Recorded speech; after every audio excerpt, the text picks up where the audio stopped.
4 people so far online. And I think many of us don't know each other. We have participants from the Poverty Environment Action teams in Africa, as well as Asia. And I see as well, as I mentioned earlier, the UNDP Hub is here, the head of the environment section. So if you don't mind, I think it's worth spending a bit of time introducing ourselves. So I'll go through the list and ask you just to say your name, your PEA country, and your title there, so that we all know each other. So I'll ask Leilan to go first. Thank you very much, Jonathan. My name is Leilan. I'm the Knowledge Management M&E Specialist from the Poverty Environment Action for the SDGs. Welcome to all to our webinar today. Thank you. Thank you. And Cheryl? Yes, good morning, good afternoon. I'm Cheryl Andrade Laporte. I'm the Coordination Specialist Consultant for PA. Thank you. And Fakrul?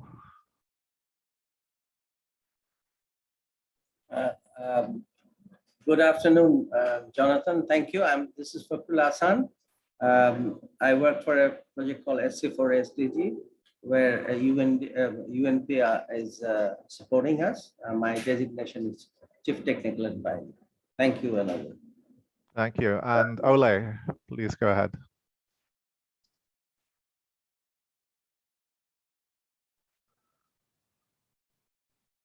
Ole, your microphone's still off. Okay, maybe he's just stepped out. So Ole is from UNEP headquarters, and he's our lead global focal point for a blue economy. And he'll be talking to us later. Rima, please go ahead. Rima Arthur. Hi, everyone. My name is Rima. I'm from Indonesia. I'm country economist from Indonesia. Thank you. And Young Run.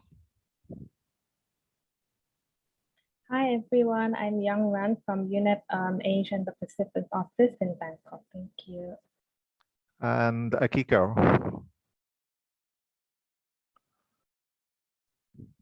Good afternoon. My name is Akiko Yamamoto. I'm the regional team leader for Nature, Climate, Energy for Asian Pacific region UNDP based in Bangkok.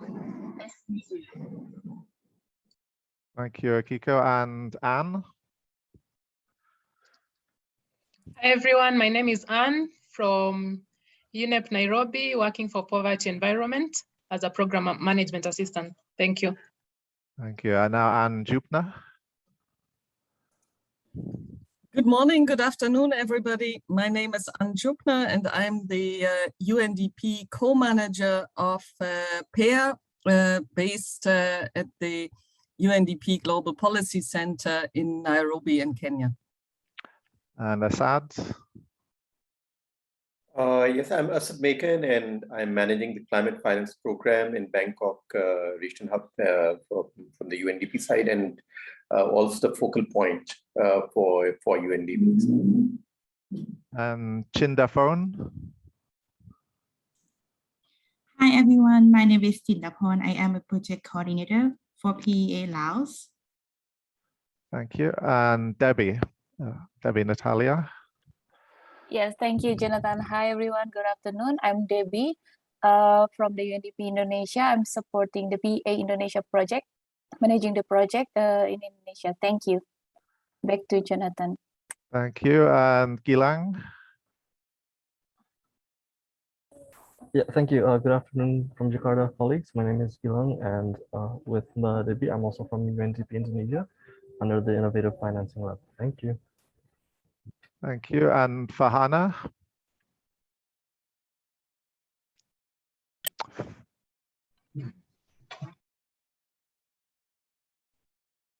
Farhana?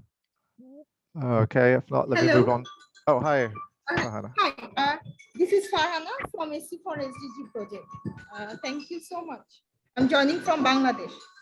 Thank you. Hung Ling. Hello everyone. My name is Hong Ling, working for UNDP for GRSP. from Myanmar. Thank you. Welcome. And Jacinta? Good morning, good afternoon, colleagues. My name is Jacinta Okwaro. I'm the Technical Assistant Specialist, and I'm glad to see a few of the technical assistant projects represented in this meeting. Thank you, Jonathan. Over. Thank you. And Gabrielle?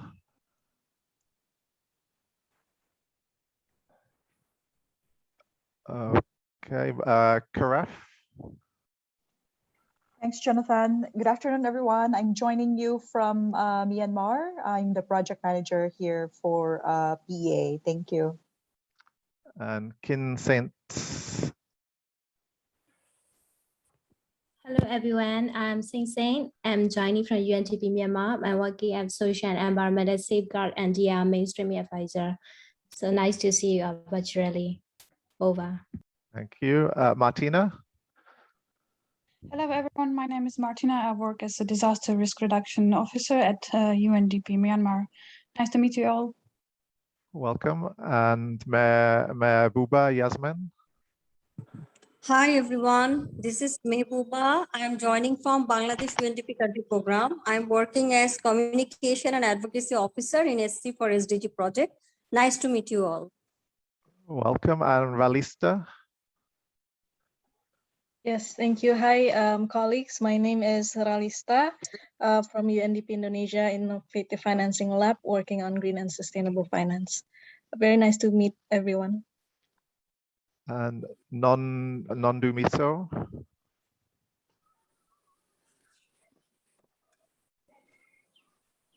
Nondumiso.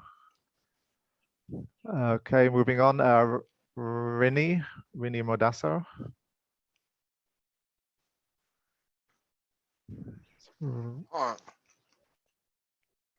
Yes, please go ahead.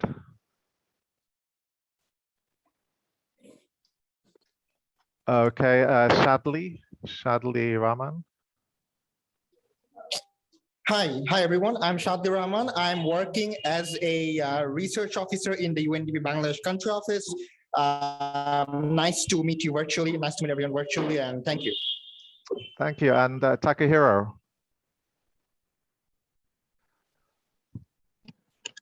Hi, good morning. My name is Takehiro Nakamura. I'm attending from the headquarters. I'm the chief of the Marine and Coastal Unit for this interesting discussion. Thank you. Thank you. And Tapona. Hello, colleagues. My name is Tapona, and I'm the project management specialist for PAIR based in Nairobi. Thank you. And my old friend and colleague, Didi, Pak Didi.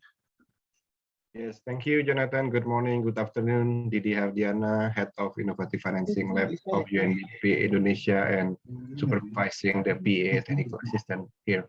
Thank you. And Valentine. My name is Valentine.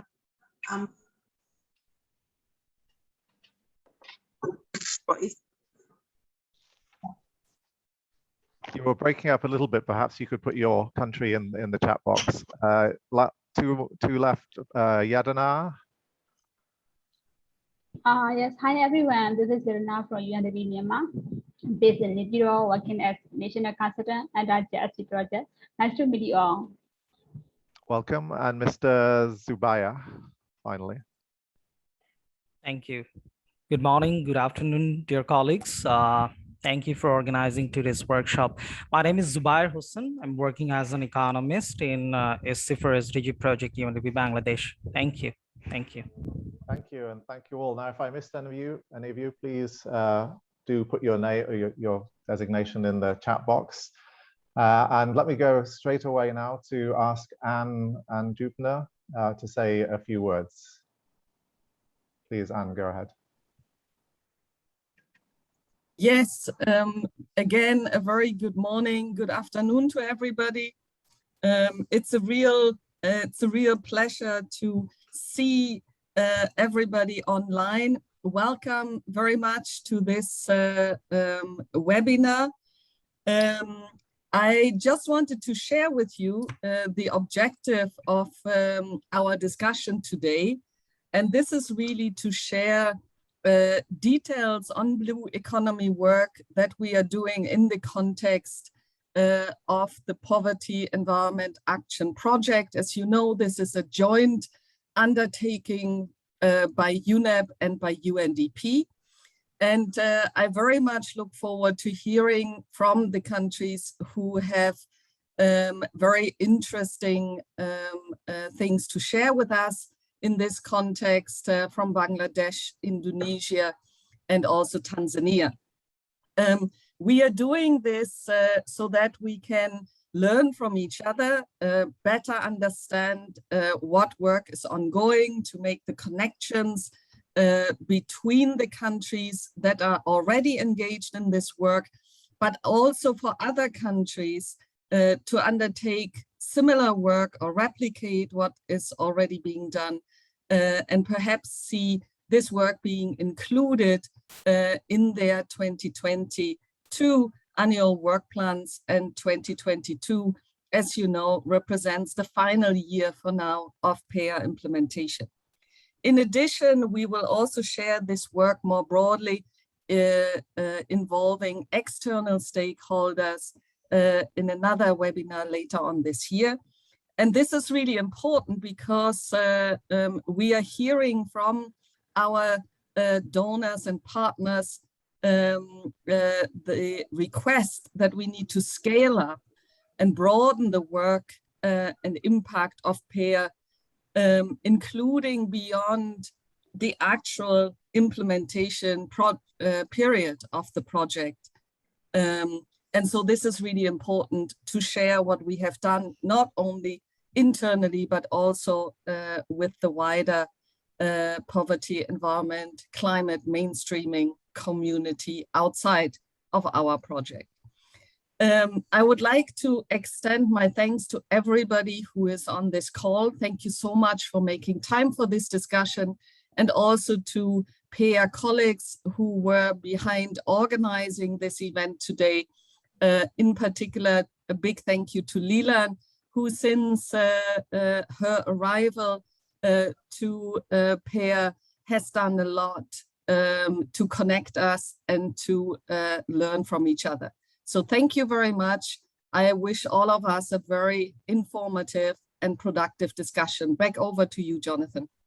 Thank you, Anne. And I should also mention that we've been joined as well by Gabrielle Wagner from GIZ in Berlin.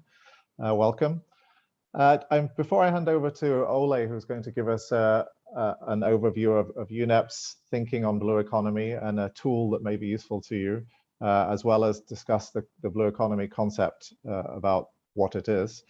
I just wanted to highlight some regional work that we're doing under PEA.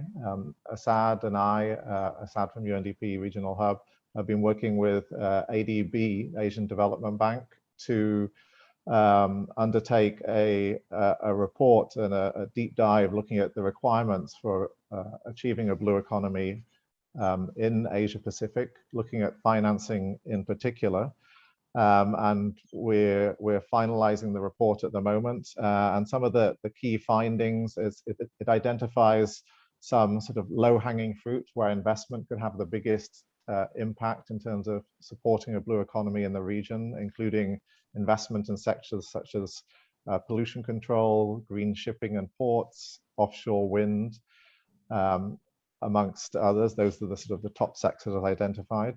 And our report also has identified a $2.5 trillion funding gap for small and medium enterprises in the region working on blue economy. And 90% of all blue economy enterprises in the region are actually SMEs. But the report highlights that there is a funding gap for them, because we find that there is funding available for large-scale infrastructure projects, both public and private financing available for that. For micro enterprises, there's funding available through family and local lenders, but the ability of SMEs to attract funding is missing, in particular from banks. So part of this, one of the recommendations for this report is the idea of perhaps developing a financing framework in the region based on the EU's Blue Finance Initiative. And we're discussing with ADB now, UNDP, UNEP, and ADB, some potential mechanisms for mobilizing finances for SMEs, including with the support of the UNEP Finance Initiative, those of you who are not aware of this initiative, this is a private finance initiative that works with banks, and they've developed some sustainable blue economy financing principles. And we've integrated those into the work with the Asian Development Bank. Now, because we've already used quite a bit of time up, I'm going to hand over to my colleague Ole, who's going to make a presentation as I touched upon earlier. Ole, please go ahead.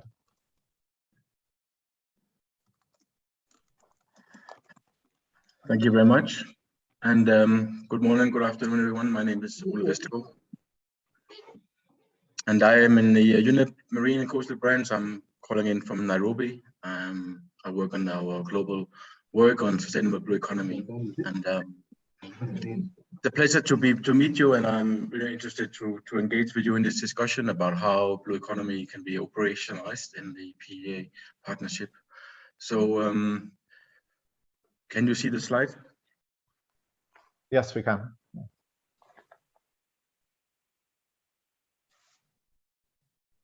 Let me just try to change here.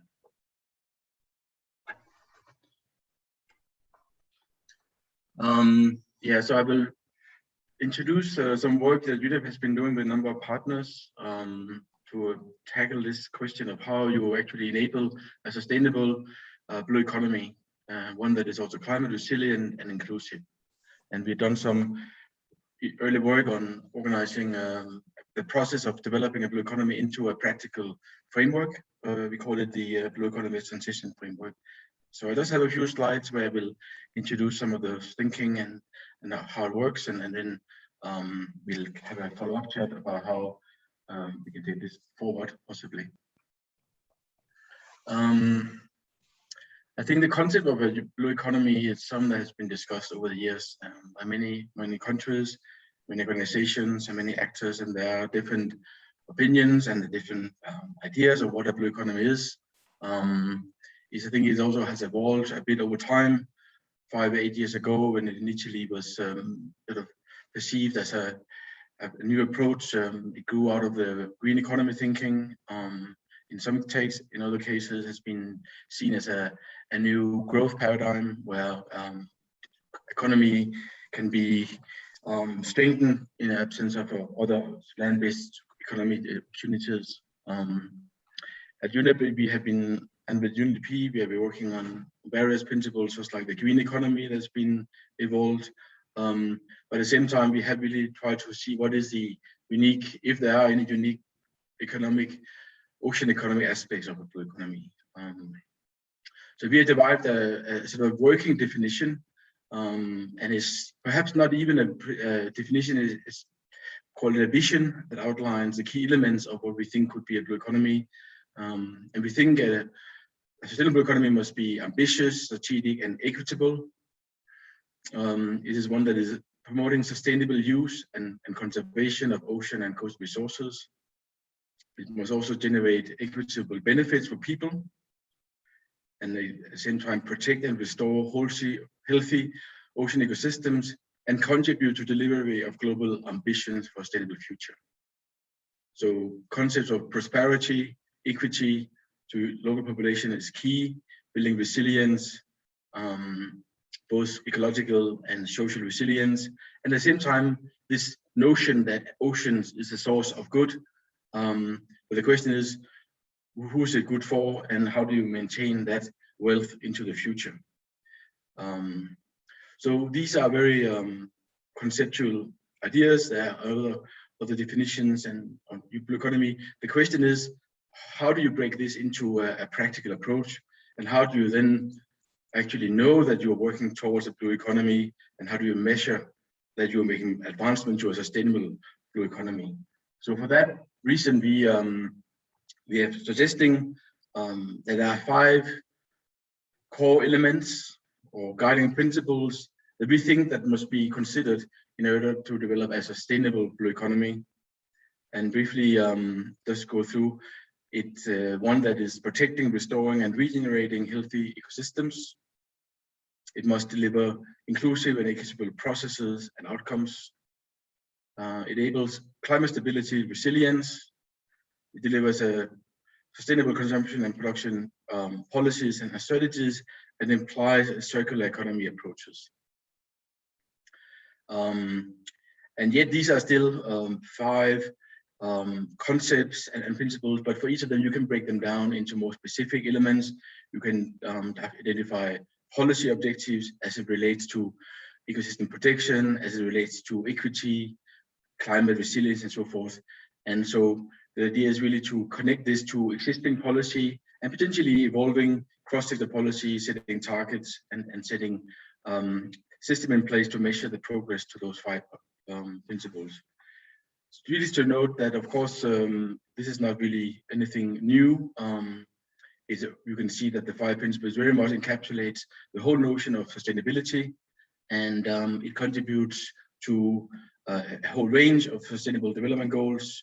And we talk about this approach as being a way to find the synergies across a number of goals. It's not only related to oceans and SDG 14. It really captures SDGs like, of course, 2 and 3 on food security and health, even number 1 on poverty, healthy ecosystems and freshwater ecosystems, the idea of a sustainable goal 8 on sustainable economic growth, goal 12 on sustainable consumption and production, and 13 on resilience. So that is what we're embedding here. Now, the other challenge is, how do you then take those principles into practice? And a key notion in many countries striving is to develop this idea of an integrated and cross-sector approach. But how do you do that? We think that delivering ocean policy to support blue economy cannot be achieved in isolation. It must be somehow implemented across governments. And to do that effectively, it's important to consider how to account for both social and ecological concerns alongside the economic consideration for more sustainable blue economy through policy area. How do you address competition between policy areas and economic drivers that seemingly conflict with environmental policies and priorities? How will if it is a new blue economy policy, interact with existing policies and regulatory regimes? How do you incorporate effectively the views of stakeholders and communities? And as mentioned, how do you actually measure the progress and ensure feedback or implementation to policy making at that process as required? So the whole notion of accountability and monitoring. So again, this is again not new. This is the issue of cross-sector policy and governance is something that is at the table of many governments and across different sectors. So we try to see if we could build this together in the blue economy approach. And very briefly, I will just outline what the so-called transition framework looks like. The key idea is that we're supporting countries to navigate a pathway to sustainable future or sustainable economy. And we help the country to identify the starting point, where it stands today, develop a shared vision for what a sustainable economy looks like, and deliver this vision through a strategic process of planning and implementation. So we have broken the process down into 4 main phases, but there is indeed an important cross-cutting enabling factor that cuts through the process, and it's some cross-cutting responsibilities and enabling actions that a country and the stakeholders can put in place throughout the process. And just to note that, that's important to build the leadership across government, to develop the right stakeholder engagement, and that's what we call a coalition for change across relevant actors for this notion of moving towards and transitioning towards a sustainable economy. So again, I will just very sort of higher level introduce you to the thinking here, but the key elements is that there is a starting point the countries are at. So it's important to understand the system in terms of policy, institutional frameworks, and what is the baseline in terms of the environment, the social aspects, and economic baseline. And then based on that, you are able to make a good understanding of the whole system, the drivers, and then you can start to understand what are the potential conflicting based drivers and what are those issues. And that informs the next big box we call action for change or strategic planning, which is perhaps at the heart of the whole framework. Is really to be quite strategic and organized around setting a shared blue economy vision. And with that, set measurable targets. And again, this is something you are thinking should cut across governments and across different sectors. In that, we can map what are the different policy options, existing and new ones, and what are the sector options or the sector strategies that can be organized within that policy coherence. Another part of this is to have a good understanding of public expenditure today and in the future, and identify where are the investments today and where do they need to go to protect and sustainable use the marine economy. And then ending up with a really good analysis of coherence of the different institutional arrangement, the policies and financing, and that will feed into what we call here a sustainable blue economy integrated policy. It can also be called an action plan. It could be called a blue economy roadmap or blueprint. But that's something a country, it can also be a local province. It can be also working at the regional scale, but partners can come around and agree on some shared vision in a blueprint or roadmap. And that's something we foresee could happen within a year or two in the process. And then it feeds into the implementation in mentioned here 33, we call it integrated marine management, continued process of knowledge and innovation and capacity building to implement the strategy. And integrated management, again, there are many existing tools and processes that exist. And the idea is to build on those existing tools and policies. Obvious ones is integrated coastal zone management, marine spatial planning, but also more looking upstream and catchment management and so forth. These are some of the tools that are often well understood and to some extent developed in many countries, so we can build on those. Then the fourth box is the important notion that you need to be able to track progress. So monitor evaluation as you go along, review and adapt. So there's a feedback loop to the planning, and you can advise the vision and so forth.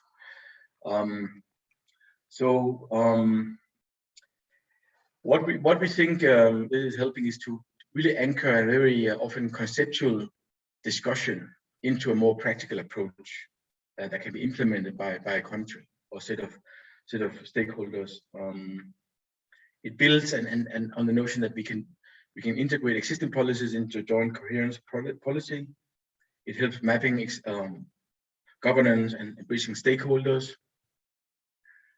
It takes the 5 principles I mentioned into reality or practice. So when you look at the strategic planning element and you're setting the vision, then you can build in your 5 principles I mentioned and the specific policy objectives for each principle that you can build in here. And of course, a country or set of users can decide the balance or the emphasis on different principles and different elements. But it certainly provide a very transparent and an open process to have a good discussion across different actors on what are the vision and what are the principles to be adopted. On a practical note, it's a flexible framework.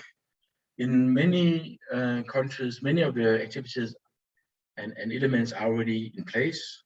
So it's not about radically taking everything off the table and put in place this new framework. It's about actually taking stock of what is there and then incrementally build on that. I think some countries will take a few of these points. Some countries will go through several of the boxes and then end up with the policy, but that is something that is very interesting to discuss. So briefly to mention also that we are also developing a so-called implementation guide that talks about the different elements of this framework. In some sense, you could say that the framework is a toolbox or sort of analytical kit, and there are a number of existing tools and assessment processes and so forth that, again, some of them are already well established in countries, or they are emerging and being applied. And so this framework builds them together, and some countries will zoom in and focus on certain elements, and some will look at other places. So this is just basically a menu of some of those elements. And of course, it's quite a big task and potentially overwhelming working through this whole process. But again, there are some of the elements are already in place, but you can see in the first instance, they're building on existing assessment approaches, economic and socioeconomic assessment, the increasing notion on ocean accounting and natural capital mapping and assessment. And these are things that are at some level being applied already. Obviously, the whole issue of climate vulnerability, risk assessment, and so forth. And this framework, we really try to build this together in the blue economy context. I think I'll leave it with that. I just mentioned that for the financing, Jonathan briefly introduced the work that PA is doing with the ADB in Asia Pacific, and also working with us on the idea of providing guidance on sustainable blue finance. So there are a number of partners have developed a set of guiding principles for sustainable blue finance, and we have here recently launched the first guide on how financial institution can adopt and apply these principles in their planning and future investments. Initially, we are looking at selected sectors, renewable energy, maritime issues, fishing, port, and coastal tourism. And we are developing further, we're expanding this guide to also include green infrastructure, nature-based solutions, and waste treatment, including marine aspects. So just want to note that these resources exist. It's focusing on private finance institutions for now, and we have heard or received interest from a number of countries to look at public finance as well. So there's some initial scoping work on public financing for blue economy, and this is where I'm thinking, for instance, the PA partnership might have a quite interesting role to play in scoping out what this public financing will look like. So my last slide, in just a few points that we might follow up in this or in the follow-up meeting that will be held in beginning of October. We're keen to explore in the interest of the partners and the PA countries to possibly engage in this process, learn a bit more about the framework, which is a prototype, and we're very interested to explore how this will work in practice. So there might be scope to discuss among the PA countries a regional or a partnership approach to blue economy, and so possibly a sort of a blueprint or roadmap for how PA can take forward blue economy principles in their work. We can discuss what are the specific barriers, enabling conditions that are being faced and can be overcome, what capacity building needs are there, and then what are ways to deliver that capacity building. And then, as mentioned, some of this financing in the discussion and moving into the public finance space. So I'll leave it with that. I hand it back to Jonathan, but I will continue participating in the meeting, and I'm happy to take any questions and explore further. Thank you. Thank you very much, Ole. And just to add, this transition framework is a new mechanism developed by UNEP. So we are looking at to pilot it, and if any PEA countries are interested in some aspects of this work, Ole and his team would be available to support the development of what that would look like in your countries. Maybe I'll ask if there's any sort of burning questions now. We'll also have time at the end after all the presentations, but does anybody have any immediate feedback or questions they would like to ask?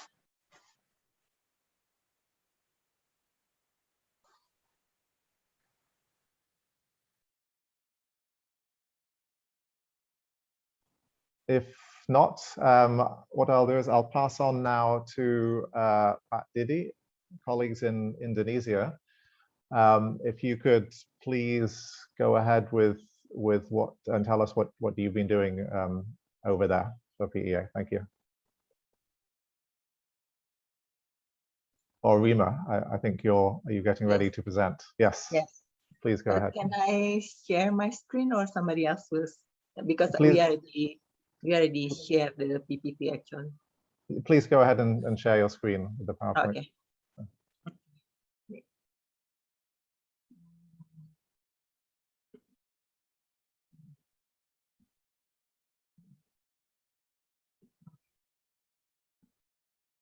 Okay, I hope you all can see my screen. Okay. Good afternoon, good morning, everyone. My name is Rima Pramata. I'm country economist of UNDP Indonesia. For the past almost 2 years, we are developing Indonesia Blue Financing Strategy document. So the presentation will be about that, what we do, and then how is the process, and what we aim, and what is the positive impact that so far we received on the process. Yeah, as you already know, that Indonesia is one of the Atlantic country with the one of the longest coastal in the world. However, our marine contribution to the GDP is probably around 6%, but 3% of it is like from oil and gas. So what we want to focus, because it's sustainable, so other than that, so it's only count around 3%. At the same time, we have this problem, how to finance the SDG, particularly the goal of 14. So between this opportunity and unsustainable use of the ocean and the needs for economic growth, there's a demand from the government for us to explore more financing on the blue sector. So what we do, this is evolving and basically probably living document. We are developing in the beginning, because we have the success on the green framework, we support the government launching the first green sukuk. And then we aim to have a similar success on the blue sector. However, on the exploration and during our development process, we think, oh, okay, we need to aim bigger, not only focus on the blue bond or sukuk framework, but also we want to have like basically the framework that quite general, that capture all different innovative financing scheme, and also and collaborate with different stakeholders. So we developed this document, more strategic document, basically aim to provide foundation on like what is the eligibility criteria for a blue sector, and then identify blue financial instrument that come from both public and private investment. And also we want to identify what is the need, because this is something that I always ask, like, what is the need, how much is it, and how we can finance it. So based on all these questions, we have developed this strategic document. So this is a collaboration process that almost on the finishing line. I think the previous presenter showed a very good report. Unfortunately, there is no available in the time that I will start doing this report, and this is like quite struggling for me because I don't really have this marine background. But of course, along the way, we conduct a lot of interview, and then we do desk review and also simulation, and then also FGD with a lot of stakeholder. And then this is basically collaboration between UNDP and two-line ministry. The first one is the Ministry of Coordinator, Maritime and Investment Affairs, or Kemenko Marves, we call it, and MOF, the Ministry of Finance. And we aim to have this strategic document. And on the process on selection of the sector and also categorize the sector, we do basically we adapt from the Swiss Federal Office Special Development. Like basically we have this subject and then establish like whether the sustainability of sector that we aim is having. relevance or not. So basically the document only capture the step 1 and step 2, but we also providing a guideline for the next step, the step 3, 4, and 5 that be done on under specific sector selection. And based on that, we are focusing on 12 indicator. The indicator is consisting of 4 indicator on environment relevance, and then 4 indicator on economic relevance, and 4 indicator on social relevance. Later, maybe if you want more detail, I can show you what is the 12 indicator. But because the presentation only 10 minutes, so I just a brief about this. And based on this 12 indicator, we categorize several sectors that identified is having potential, both economy and environment and also social in Indonesia. So we come up with these 8 sectors, and then we divide into 3 categories based on that 12 score. So the first one is the navy blue. We call it navy blue, or having high relevance. It's scored 10 to 12 based on the 12 indicator. Under this category, we have the sustainable fishery, marine protection, restoration, biodiversity and ecosystem, and also waste management. And under the second category, the sapphire blue, this is moderate relevance. And the last one, we have 4 sectors for this. And the last one, we have sky blue that have modest relevance on marine technology. One of the reasons why marine technology is having quite relatively modest relevance in terms of other sector, because in Indonesia, all the marine related technology component mostly still imported. So this is still like a long way to go to develop this sector. Therefore, this become a less priority now. And then we also make the simulation. What is the financial gap that need to be filled using this all innovative finance scheme? So we have these 3 scenarios when there is no depletion on environment. And then we also refer to World Bank report. In Indonesia, there's probably around 1 to 0.5% depletion on marine sector. And also we are wanting something that what if happen if the depletion is beyond than 1.5% per year, but it's 3%. And then since the contribution of the marine to the GDP on Indonesia is still around 3%, and most of the government documents said that only we want to double the contribution of the marine. Therefore, we simulate into 7%, and we have another document that said that, oh, we aim for 12%. So this is the basic of our calculation. And this is all with $1 billion USD. With this result, we convince government the importance of keeping the sustainability, because once we take account there's a problem with the environment, the amount that we need for investment is not only to catch up with the growth, but also for repair it. So probably most of it will go for the repairment, and then it will cost a lot. And then, yeah, basically it will be not as efficient as if we keep all the environment sustainable. And this is all the mechanism that probably could be applied in Indonesia, because I think the instrument itself in the blue sector in Indonesia not much developed yet. But of course, by having this strategic document, we kind of want to have this promote the development of the blue sector, because the green sector is already, like in Indonesia, it's already become quite popular now with the government starting this green sukuk. Maybe later my colleague Didi can explain more about our initiative, like how we support the government. And then also now, I think a lot of private sector also have this a kind green or sustainable bond. But at the same time, I think in the context of PE and then focusing on poverty and MSME, in Indonesia, there is a called BLU. BLU is like a general service agency. They can provide service, but also financial need. one of the BLU is under Ministry of Fisheries. They want to address the problem of small-scale fishermen that cannot access the bank. So they provide the loan and everything. But the problem is when we discuss with them, they don't really have the branch and also human resources.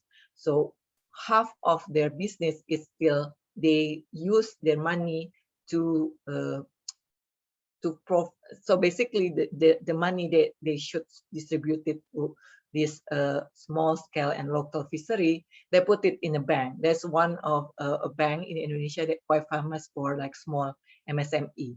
So this bank is basically running from the BLU. But I think, but this is something that potential to be explored, because the BLU should be targeted the one that unbankable. So this could be answering all the problem with MSME, small scale business on the blue sector that cannot access the bank. And yeah, for other instrument, I think I don't need to be detailed because this is something that quite common. But of course, the framework or our strategic document also identify not only the sector but also subsector, and then we also provide some eligible example project that quite relevant in Indonesia, and what is the time frame and what is sustainable financing option that could finance based on the scale and based on the typical of the project. And then this, sorry, I think probably better for me to stop my camera because I think, yeah, it's quite, the internet is not quite good.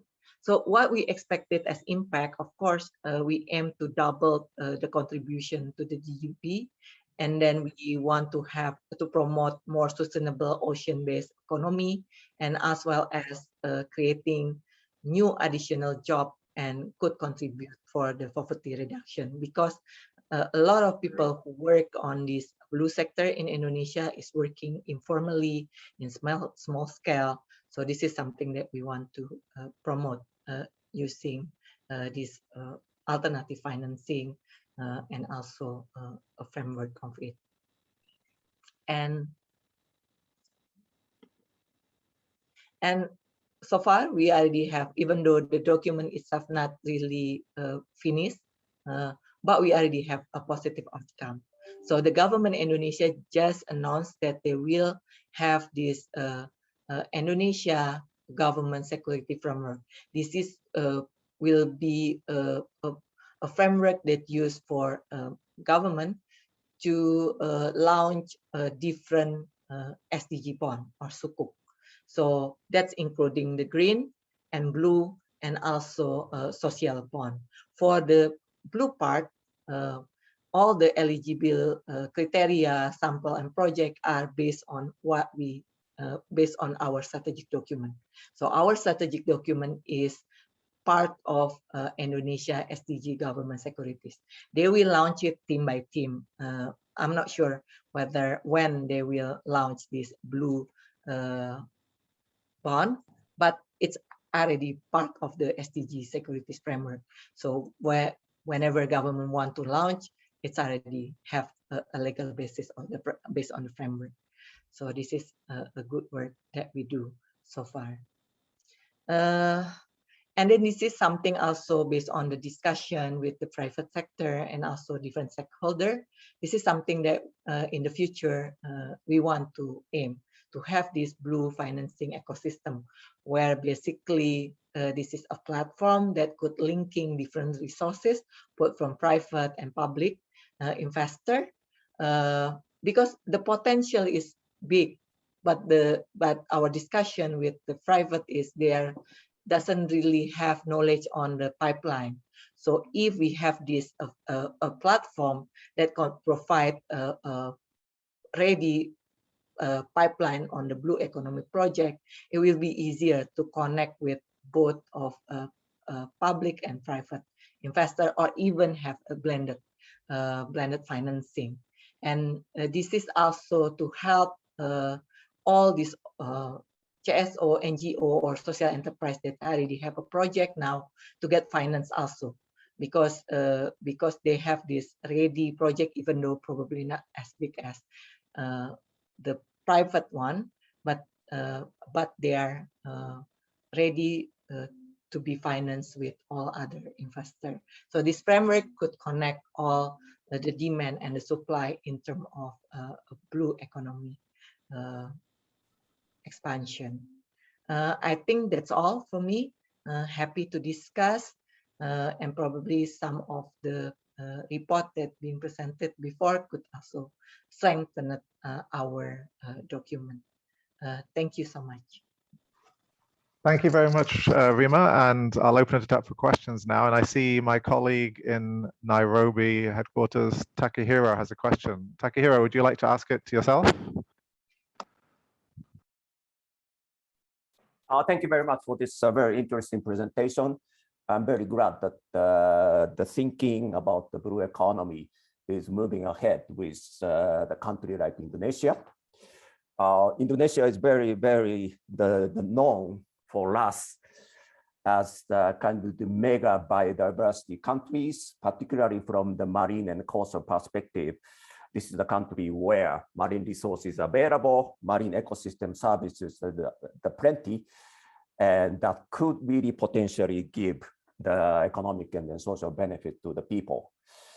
Indonesia is also a country leading on the lead in the world.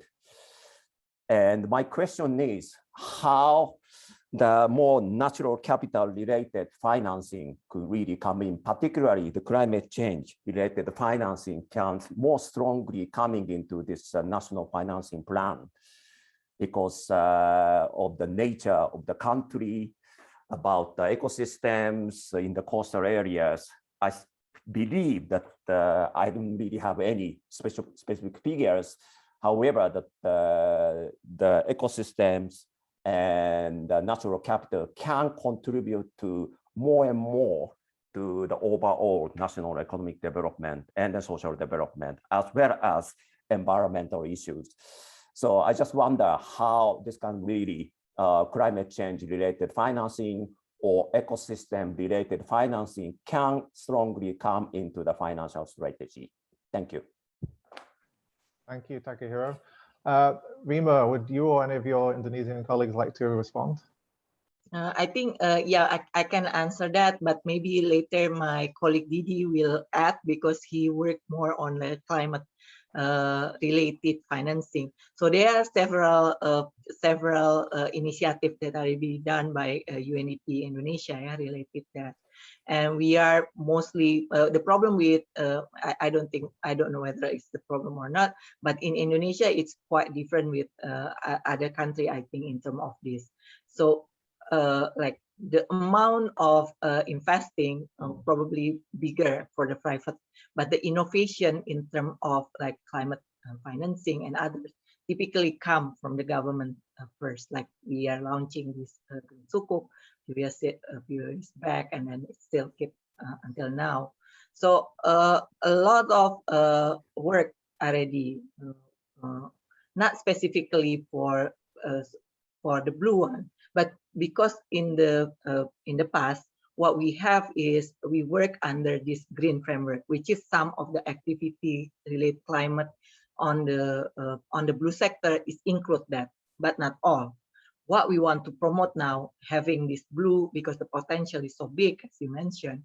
So we want to for blue to work on itself, not under only on green, but with the government now in the framework, it will be there will be a connection.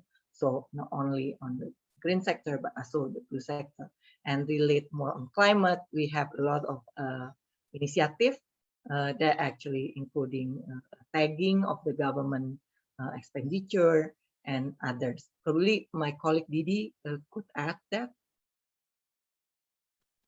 Yes, thank you, Ibu Rima, and also thank you to Takahiro for the very interesting questions.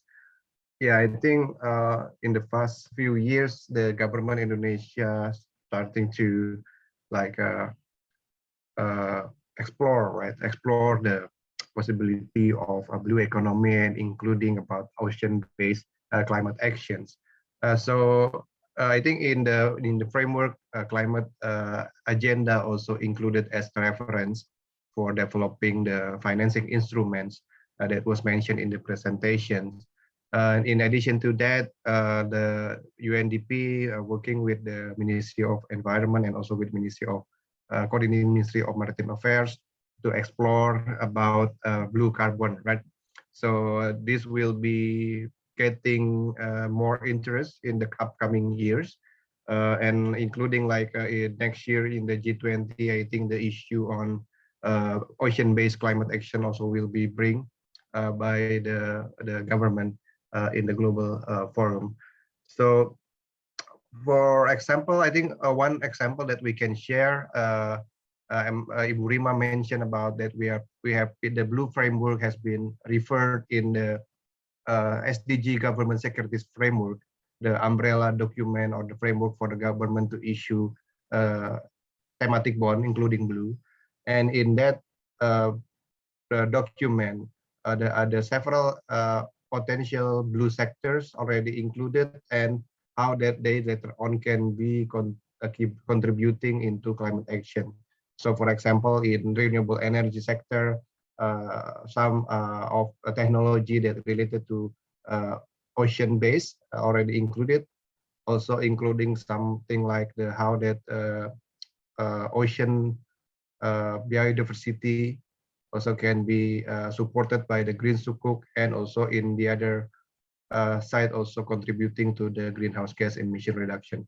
So this is a very good input. Thank you, Takehiro. Thank you, colleagues. I see there's a question from Gabrielle and then Fakrul. Gabrielle, please go ahead.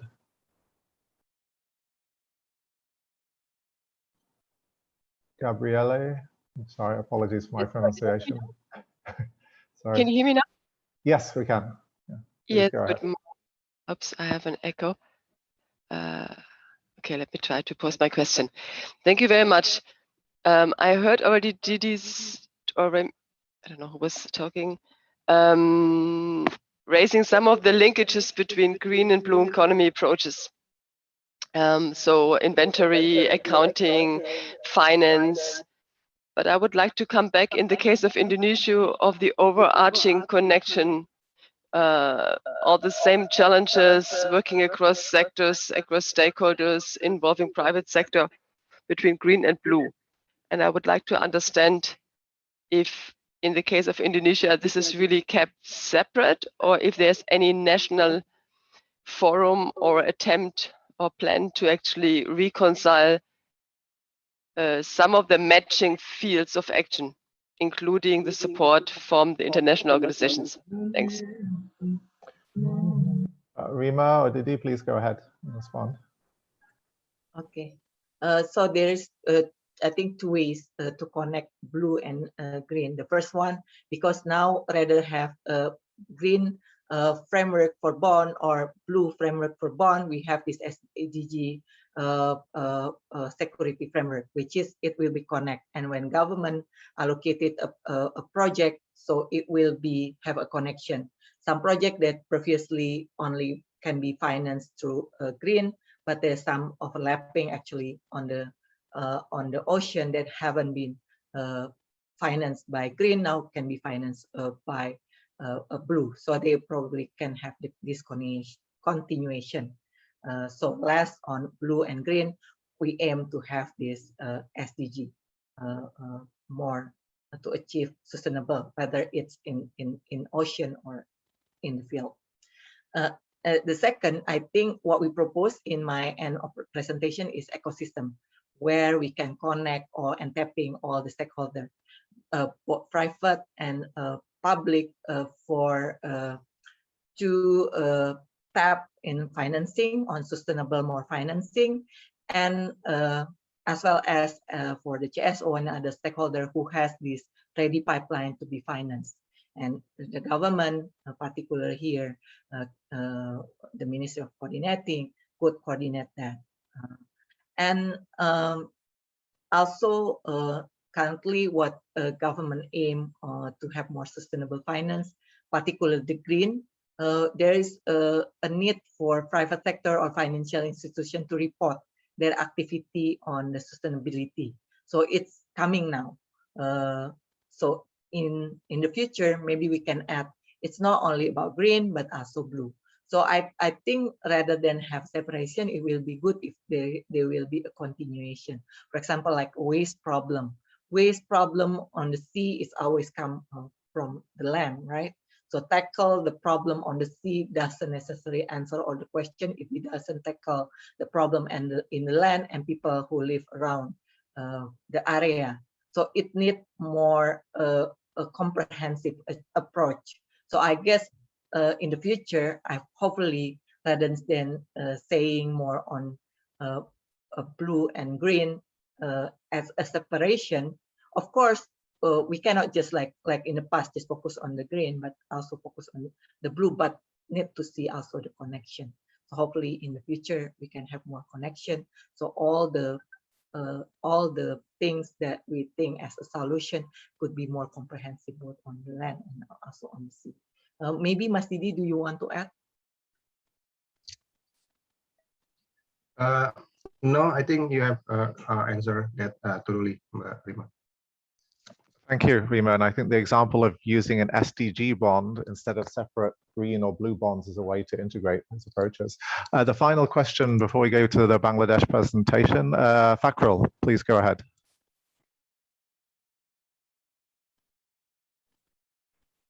Thank you, Jonathan, and thank you also to Didi and Rima for coming up with a very good presentation. My question, I won't burden you with the questions. I know that Indonesia has over 17,000 islands, and the size of the ocean is about 1.9 square kilometer. So therefore, ocean resources is very important. We in Bangladesh is still grappling how to estimate the ocean resources in Bangladesh. So how did you do the estimate of the ocean resources?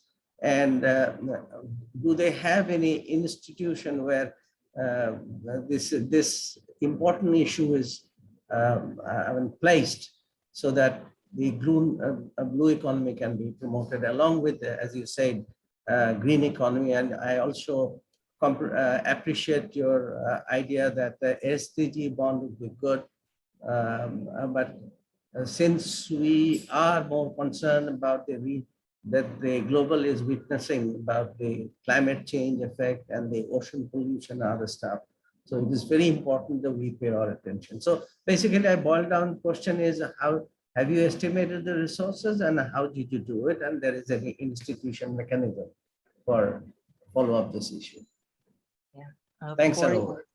Thank you. For resource itself, we didn't really do it, but even when we calculate the contribution in the GDP and what is the need, it's also a struggle, because based on our national statistic, they say 6%, but there is always a debate on the expert in terms of the potential itself or the contribution itself, because some of the sector doesn't really separate it. Like for example, a lot of things doesn't really explain whether it's come from the ocean or it's come from the land. So what we do is basically we are doing the desk review, like what is potential and what is the probability of the contribution. Therefore, it's still a very rough estimate, and I hope that by having this meeting, I could get more guidance, because my background is more on economics. So I learned a lot through the process, but a lot of things actually not really precisely, because the data is not, unfortunately, the data is not really having a really clear cut. So what we do is basically estimating based on a different study, what is the potential and what is the contribution to the GDP. So probably that's the best approach that we can do now, having all these communication with the expert, also doing the desk review, and then see where is the potential cutoff of the actual contribution or actual potential of the economy itself. Thank you, Rima. Now, since the time is passing, I'm going to hand over to Fakrul again for the presentation from Bangladesh. Please feel free Thank you, to upload Jonathan. the PowerPoint. Would you like me to share the presentation? Yes, please. Bear with me just for a few seconds.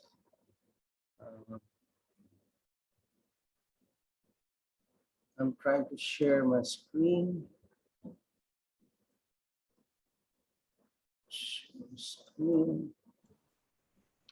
It always takes You me get to several see- minutes to do. No. Do you get to see my screen share? Not yet. Not yet.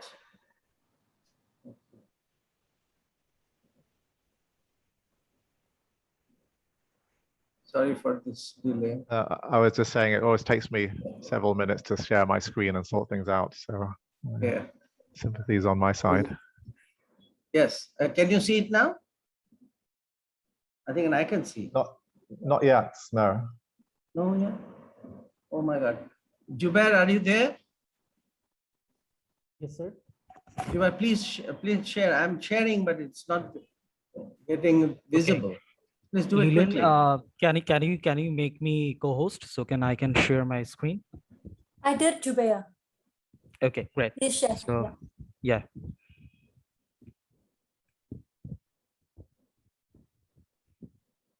Can you share my see my screen? Yes. I can see. Yes. Yes. Yeah, Thank you. great. Sorry, I'm technologically novice. So good afternoon and good morning wherever you are joining us from. We have been really enriched by the discussion of Rima and Didi. The Bangladesh Blue Economy. Let me go straight into the next slide, please. Jubair, next slide, please. Yeah.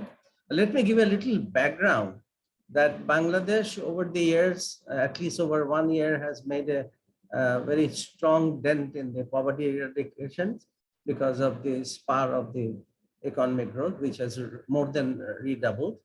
And the poverty also came down from nearly 40% from 2005 to 20.5 in 2020. And the current economic model, the way we are pursuing is not helping Bangladesh as much as it did in the past because of the impact of the COVID. The growth elasticity of poverty is reducing, which is about 0.9%, and now has dwindled to 8.8%. And because of this COVID effect, this has happened. With government thinks it's a transient issue, and many experts think that the poverty has increased to nearly about 29%. But this is the time, since the COVID has really impacted across the world, it is also an opportunity for course corrections. So if we pay more attention to sustainable development, pay more attention to climate and the ocean health, this is the time to do it. So the next one, please.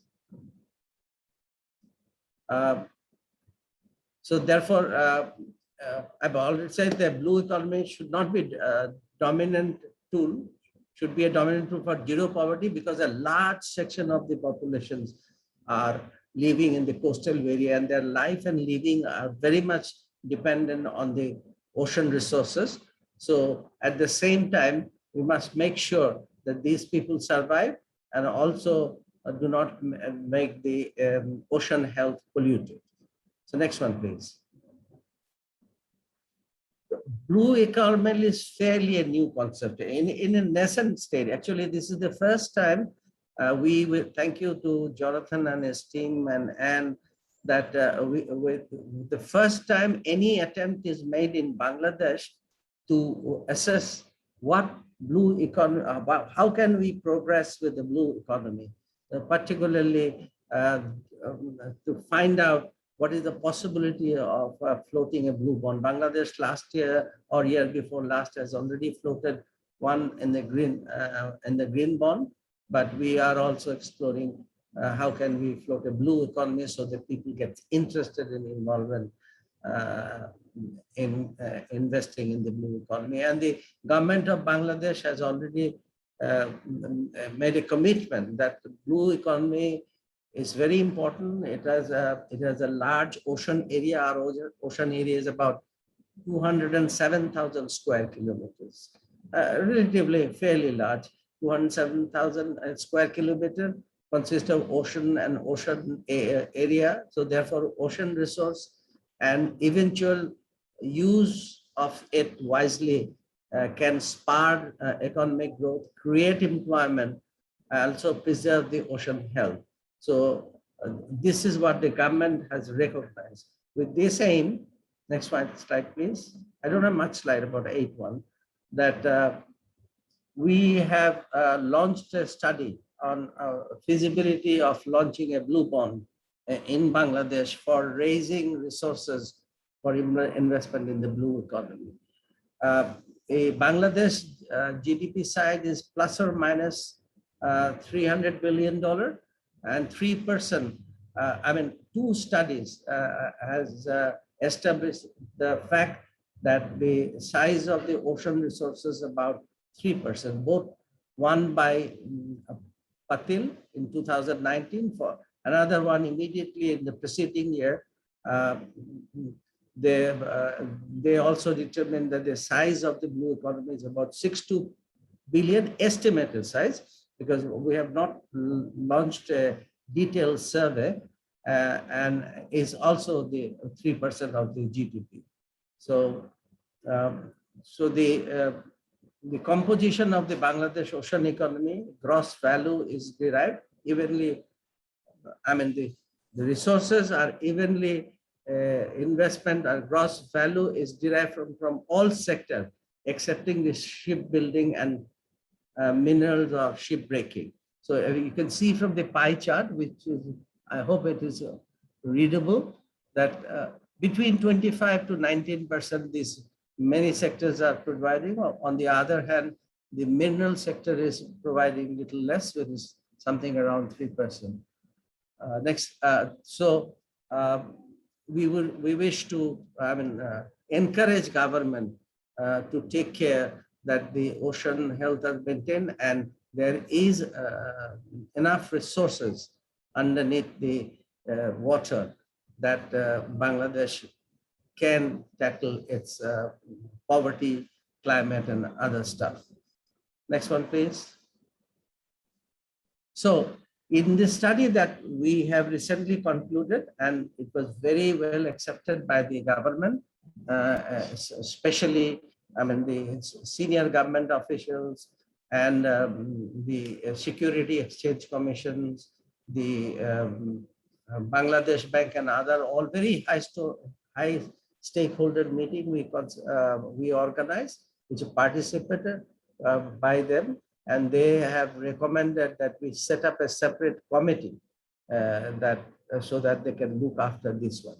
So in terms of, Joanne, please make this screen a little larger for me. And the study has revealed 2 states: how much investment we require, how much growth potential do we have. We have divided into 3 different segments. One is if it grows at the 5% level, it grows at 10% level, at the or 15% or 20% level. So how much we have, and all these scenarios, you can see that it is about 6.2%. But if you grow at a higher rate, then this growth under the moderate, extreme, and good situation, it can be raised to about 10 billion. And if we grow at 15%, we can size can be increased to the 16.1%. And finally, if we grow at a 20% rate, this it will worth about plus $25 billion. To do so, there were various area where we can invest. The 5% growth we require what do you call the investment level of 36 billion. If we can grow at the 8% level, which Bangladesh has potential for, is about 74 billion. So, and if we grow at a 10% growth rate, if we think about, and if we can do it, we would require an investment of 108 billion US dollar. And that's why we have been, next slide please, that's why we have been urging the government. Okay, you go back the slide please, Zubair.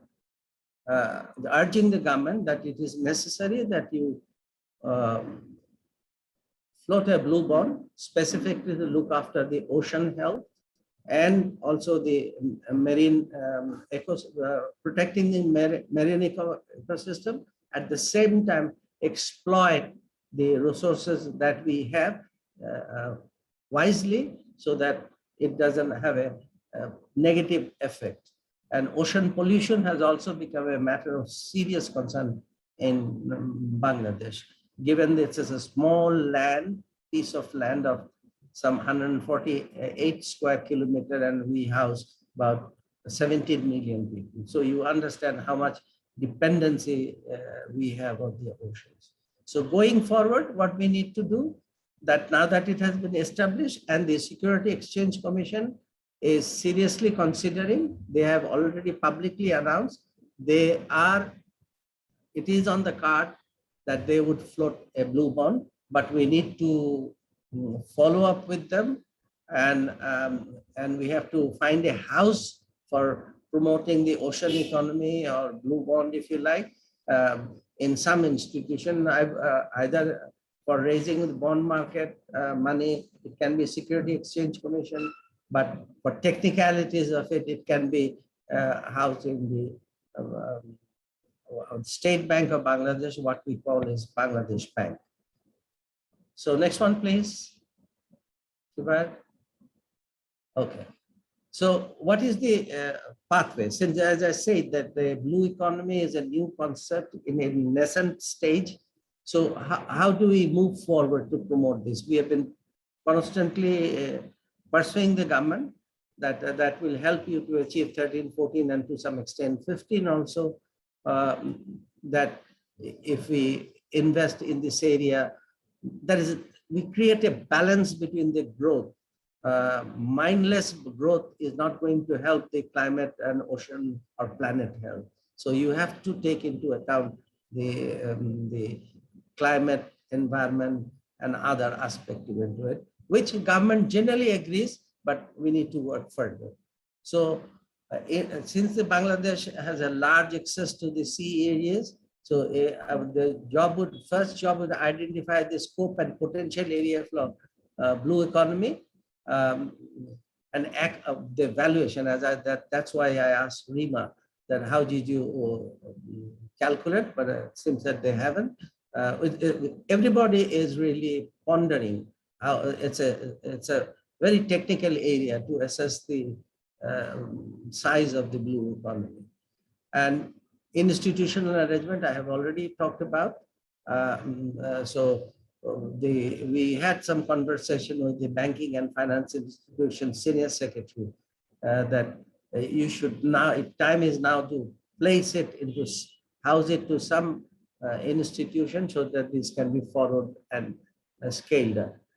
And secondly, thirdly, the very important thing is the identify some list or bankable project, so that, because private investment is, cannot be overemphasized in the implementations of the ocean on the health, on the ocean health. So the idea is that we will prepare a list of bankable or prospective project, which both the domestic investor as well as international investor can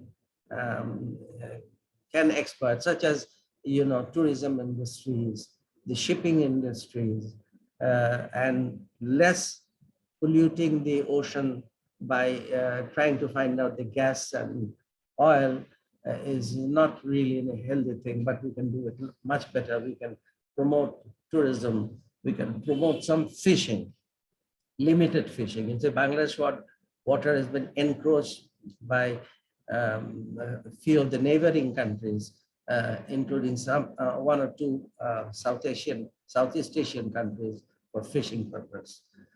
And for mobilization research from the private sector, this study has assessed the feasibility of introducing a blue bond. It's strongly recommended because we have already floated Sukuk bond and it was oversold. It was at 5% interest rate and it was oversold. Similarly, green bond is also making its way in. So government is now thinking that what is the best way? Because all the investments are going in this government-sponsored bond rather than the other investment area. So they're trying to strike a balance. And the study has also recommended given that so far I know Seychelles, Indonesia, and Bangladesh have started working, and Indonesia has gone a long way also. But other countries need to pay their attention to. So if we could make a South-South blue bond knowledge exchange platform, that will be helpful for going forward in the future. That's all I have to say. If you have questions, I'm happy to answer.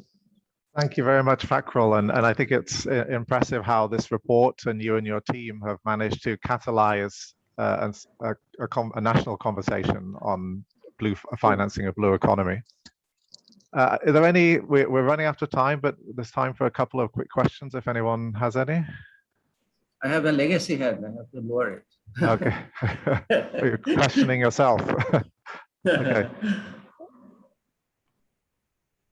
Okay, if there's no questions, I'll end by saying that this is, thank you very much for all the presenters and indeed for all the participants. And it's great to bring the Africa and Asia regions together on the PEA and some key colleagues from regional headquarters and development partners. What we'll do is we'll share the presentations. We'll also share the key emails or the emails of the presenters and country leads so that you can amongst yourselves bilaterally follow up with people of interest as you begin thinking of your annual work plans under Poverty Environment Action for 2022 and what sort of work could be captured in there. So please do reach out to each other after this meeting. I'll end by handing over to Anne Dupner if you want to close the meeting. Thank you. Shall you take a photograph of all the participants in the screen? I know Leland has taken. Leland, is this? Would you like to try that? I will share after this. I have taken screenshots. Okay. Okay. Thank Right. you. Anne, please go ahead.